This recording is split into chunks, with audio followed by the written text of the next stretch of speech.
ಇಲ್ಲಿ ಏನೈತಿ ತಿಳ್ಕೋಬೇಕು, ಹೇಳ್ಬೇಕು, ಮಾಡ್ಬೇಕಂತ ಬಂದಿವ್ ನಾವಿಲ್ಲಿ. ಓಡೋಗಾರಲ್ಲ ನಮ್ಮ ಮಾದೇವಪ್ಪನವರು.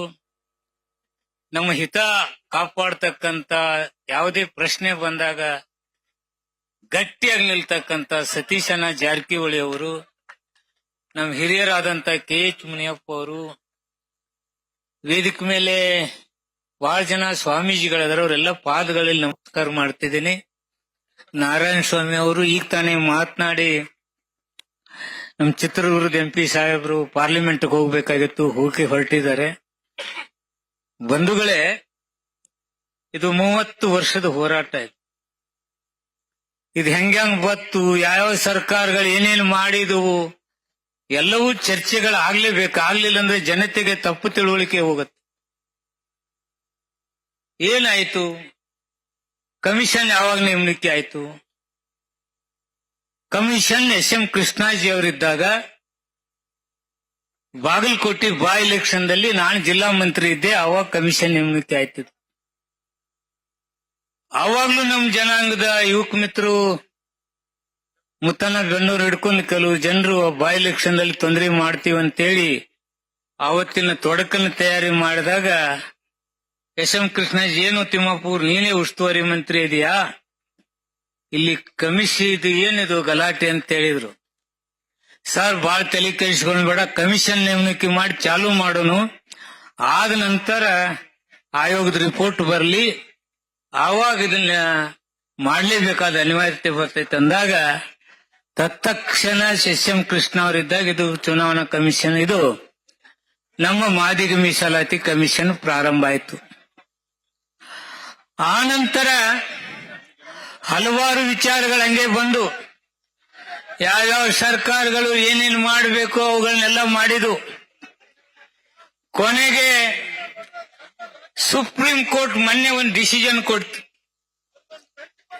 ಇದು ಕೇಂದ್ರ ಸರ್ಕಾರಕ್ಕೆ ಸಂಬಂಧಪಟ್ಟದ್ದಲ್ಲ, ಮತ್ತೊಂದಕ್ಕೆ ಸಂಬಂಧಪಟ್ಟದ್ದಲ್ಲ, ರಾಜ್ಯದವರು ತಮ್ಗೇನ್ ಬೇಕೋ ಅದನ್ನ ಡಿಸಿಷನ್ ತೆಗೆದುಕೊಳ್ಬೇಕು ಅಂತಕ್ಕಂಥದ್ದನ್ನ ತೀರ್ಮಾನ ಕೊಡ್ತು. ರಾಜ್ಯ ಸರ್ಕಾರ ಬೇಕಾದ್ರೆ ಮಾಡಬೇಕು, ಮಾಡದೆ ಇರಬಹುದು, ಆದ್ರೆ ರಾಜ್ಯ ಸರ್ಕಾರಕ್ಕೆ ಪವರ್ ಇದೆ ಅಂತೇಳಿ ಕೊಟ್ರು. ನಮ್ಮ ಪಕ್ಷ ಚುನಾವಣೆ ಪ್ರಣಾಳಿಕೆಯಲ್ಲಿ ನಾವು ಮಾಡೇ ಮಾಡ್ತೀವಿ ಅಂತಕ್ಕಂಥ ಮಾತನ್ನು ಹೇಳಿದೀವಿ. ಇವತ್ತು ಅದಕ್ಕೆ ನಾವು ಬದ್ಧದೀವಿ, ನಾವು ಮಾಡೇ ಮಾಡ್ತೀವಿ ಅಂತಕ್ಕಂಥದ್ದು ನಾನು ಹೇಳ್ತೀನಿ. ಹಿಂದೆ ಸರಿತಕ್ಕಂಥದ್ದು, ಓಡೋಗ್ತಕ್ಕಂಥದ್ದಿಲ್ಲ. ಇದನ್ನ ಮಾಡೇ ಮಾಡ್ತಿದೀವಿ, ನಮ್ಮ ಜನಾಂಗಕ್ಕೆ ನ್ಯಾಯ ಕೊಡಿಸ್ತೀವಿ ಅಂತಕ್ಕಂಥ ಸ್ಪಷ್ಟವಾದ ಮಾತನ್ನ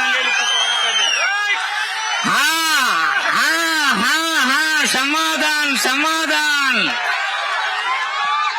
ಇವಾಗ ಇದನ್ನ ತರುವುದ್ರ ಜೊತೆಗೆ ಯಾವುದೇ ಅಪಾಯಿಂಟ್ಮೆಂಟ್ ಇಲ್ಲ, ಯಾವುದೇ ಅಪಾಯಿಂಟ್ಮೆಂಟ್ ಮಾಡಂಗಿಲ್ಲ, ಅದನ್ನ ತೀರ್ಮಾನ ನಾವು ತಗೊಂಡಿವಿ. ತಮ್ಮ, ನಾ ರಾಜಕಾರಣ ಮಾತಾಡಿದ್ರೆ ಬೇರೆ ಬಹಳ ಮಾತಾಡ್ಬೇಕತ್ತ. ಸಮಾಜ ಅಂತೇಳಿ ಬಂದಿನಿ ಇಲ್ಲಿ. ಸಮಾಜ ನಾನು ಹೋರಾಟ ಮಾಡಿದೀನಿ. ಇಲ್ಲೇ ಬೆಳಗ್ನಾವ್ ಬಡ ದವಾಖಾನೆಗೆ ಹೋಗಿ ಬಿದ್ದಿದ್ರಲ್ಲ, ಅವಾಗ ನೀನ್ ಯಾರಿದ್ದಿಲ್ಲ, ನಾನು ರಾತ್ರಿ ಎಲ್ಲ ಅಡ್ಡಾಡಿದ್ದೀನಿ. ಅದು ನನಗೆ ಗೊತ್ತೀನಿ. ಎಲ್ಲರೂ ಇವತ್ತು ಬಂದು ಯಾರ್ದೋ ಒಂದು ಮಾತು ಕೇಳಿ ಬಾಯ್ ಮಾಡ್ತಾರೆ, ನಡೆಯಂಗಿಲ್ಲ. ಇಟ್ ಈಸ್ ನನ್ನ ಕಮಿಟ್ಮೆಂಟ್. ಸಮಾಜದಾಗ ಹುಟ್ಟಿದವ ನನ್ನ ಕಮಿಟ್ಮೆಂಟ್. 4 ಮಂದಿಲಿ ಕೂತ್ ಏನಾದ್ರು ಮಾತಾಡ್ತಿದ್ರೆ ಬೇರೆ ದಿಕ್ಕನ್ನು ಬದಲಾಗತ್ತೆ. ನೆನಪಿನಲ್ಲಿ ಇಟ್ಕೊಳ್ಳಿ ಇದನ್ನ. ನಾನು ಹೋರಾಟ ಮಾಡಿದ್ದೀನಿ. ಯಾಕಲ್ಲಿ ಎದ್ದಿಲ್ಲ, ಕೂತ್ಕೋ. ಇದನ್ನೆಲ್ಲವೂ ನಾನು ಬಲ್ಲೆ. ರಾಜಕಾರಣ ನಮ್ಮ ಜಾತಿಯಲ್ಲಿ ಮಾಡಕ್ ಹೋಗ್ಬೇಡ್ರಿ. ನಮ್ಮ ಜನಾಂಗಕ್ಕೆ ಗೊತ್ತೈತಿ. ನಾವು ಏಕೆ ಏಡಿ ಮತ್ತೊಂದು ಪ್ರಶ್ನೆಯಲ್ಲಿ ಉದ್ಭವ ಆಗೈತಿ. ಅವ್ರೇನಾದ್ರು ಮತ್ತೆ ಕೋರ್ಟ್ಗೆ ತಡೆ ಆದ್ಗಿದೀತು. ಇದು ಆಗಬಾರ್ದು. ಇದು ಯಾವುದೇ ಪರಿಸ್ಥಿತಿಯಲ್ಲಿ ಇಂಪ್ಲಿಮೆಂಟ್ ಆಗಬೇಕು. ಅಲ್ಲಿ ತನ ಸಿಂಗಲ್ ನೌಕರಿ ತೆಗೆದುಕೊಳ್ಬೇಡತ್ತೆ ತೀರ್ಮಾನ ತಗೊಂಡಿದ್ರೆ ಅದು ಸಿದ್ದರಾಮಯ್ಯ ನೇತೃತ್ವದ ಸರ್ಕಾರ, ಅದು ತಿಮ್ಮಾಪುರ ನಾವು ಅದರಲ್ಲಿದ್ದೀವಿ. ಅದನ್ನ ನಾವು ಮಾಡೇ ಮಾಡ್ತೀವಿ. ರಿಪೋರ್ಟ್ ತರಿಸ್ತಕ್ಕಂತ ಕೆಲಸ, ಇಮಿಡಿಯೇಟ್ ರಿಪೋರ್ಟ್. ತಮ್ಮ ಕೂತ್ಕೋ, ನಾನು ಸರ್ಕಾರನಿಂದ ಮಾತಾಡಕ್ ಬಂದಿನಿ, ಕೂತ್ಕೋ. ಗೊತ್ತಿದೆ ನನಗೆ, ಸುಳ್ಳು ಹೇಳಕ್ ಸಾಧ್ಯ ಇಲ್ಲ. ಇನ್ನೊಬ್ರಿಗೆ ನೋಡಿ, ನಾನು ಇದನ್ನ ಬಹಳ ದಿವಸ ನೋಡಿದೀನಿ. ತಮ್ಮ ಕೂತ್ಕೊಳ್ಳಯ್ಯ, ಗೊತ್ತಿದೆ, ಕೂತ್ಕೋ.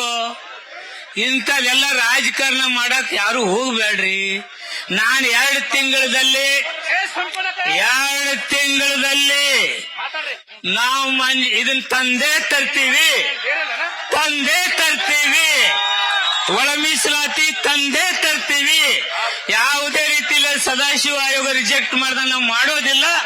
100% ಸಿದ್ದರಾಮಯ್ಯ ನೇತೃತ್ವದ ಸರ್ಕಾರ ನಾವು ಮೀಸಲಾತಿಯನ್ನ ತಂದೇ ತರ್ತೀವಿ. 2 ತಿಂಗಳಲ್ಲಿ ತಂದೇ ತರ್ತೀವಿ ಅಂತಕ್ಕಂಥ ಮಾತನ್ನು ನಾನು ಹೇಳಿಕ್ಕೆ ಇಷ್ಟಪಡ್ತೀನಿ. ಗ್ಯಾರಂಟಿ ನ್ಯೂಸ್, ಸುದ್ದಿ ಖಚಿತ, ನ್ಯಾಯ ನಿಶ್ಚಿತ.